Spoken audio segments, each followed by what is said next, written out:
Ikibazo cy'imbabura zitaka kimaze kuba imbogamizi mu miryango myinshi. Nyuma yo kubona ikibazo cyo kwicwa n'inzara kandi ibyo kurya bihari, Focus yarabyitegereje none yatuboneye urukingo, ari rwo Indakemwa Cooking Stove. Indakemwa Cooking Stove ni imbabura ijyanye n'icyerekezo kandi ikozwe mu buryo bwa gihanga. Iyumvire nawe, iyi mbabura ntikenera guhungizwa, ntikenera amakara, ahubwo ikoresha inshenga kandi ikaka neza nta mwotsi. Muri rusange igabanya ibicanwa ku rugero rwa 70%. Tubafitiye imbabura zo mu ngo, izo mu tubari nk'ibyokezo, tubafitiye kandi n'izindi zikoreshwa mu gutekera abantu benshi nko mu maresitora cyangwa mu bigo by'amashuri. Abasiribateri kandi namwe ntitwabibagiwe kuko tubafitiye imbabura y'umwanya umwe. Imbabura zacu zose zikoresha umuriro w'amashanyarazi mu rwego rwo kwaka neza nta nkomyi. Nta mpamvu yo guhangayikishwa n'umuriro zitwara kuko aba ari muke nk'uwo telefone itwara. Ku badafite umuriro mu ngo zanyu namwe kandi mushobora kutugana kuko tubafitiye batiri zo gukoresha. Ukeneye ibindi bisobanuro wadusanga Ikinyinya hafi ya gare, i Karenyi ndetse n'i Rwamagana mu mujyi.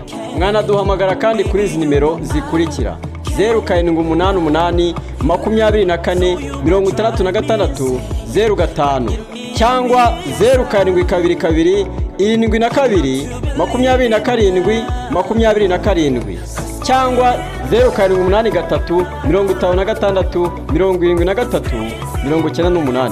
Dufatanye kurengera ibidukikije tugabanya ibicanwa dukoresha Indakemwa Cooking Stove.